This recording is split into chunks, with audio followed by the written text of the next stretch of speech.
আসসালামু আলাইকুম। মুসলমান মুমিন বান্দার উপর যে আপদ বিপদ আসে এর থেকে আল্লাহ তার পাপকে মোচন করে দেন।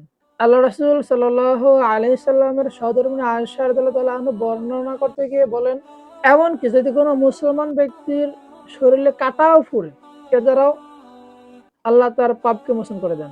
রাসূলুল্লাহ সাল্লাল্লাহু আলাইহি সাল্লাম থেকে বর্ণিত সহিহ বুখারী 5640 নম্বর হাদিস। সুতরাং আমাদের জীবনে আপদ বিপদ এগুলো একটা জীবনের অংশ, এগুলো থাকেই জীবনে। এই কখনো সুখ কখনো দুঃখ, মানে একটা আপদ বিপদ মানুষের জীবনের সাথে সবসময় জড়িয়ে থাকে। ওই বিপদ থেকে যদি আমরা ধৈর্য ধারণ করতে পারি এবং আল্লাহর উপর পূর্ণ তাওয়াক্কুল রাখতে পারি, ইনশাআল্লাহ আমরা আশা করি অবশ্যই আল্লাহ আমাদের পাপকে মোচন করে দিবেন। এবং ফাইন্না মা আল উসরি ইসরা, ইন্না মা আল উসরি ইসরা, অবশ্যই কষ্টের সাথে স্বস্তি আছে। মানে কষ্টের সাথে আমাদের সুখ শান্তি আছে। কষ্টের পরে না, কষ্টের সাথেই, ইনশাআল্লাহ। তো আমাদের আপদ বিপদে আমরা অবশ্যই, বিশেষ করে আমি, যেন আল্লাহ আমাকে আপদ বিপদে আমার ধৈর্য বাড়িয়ে দেয়।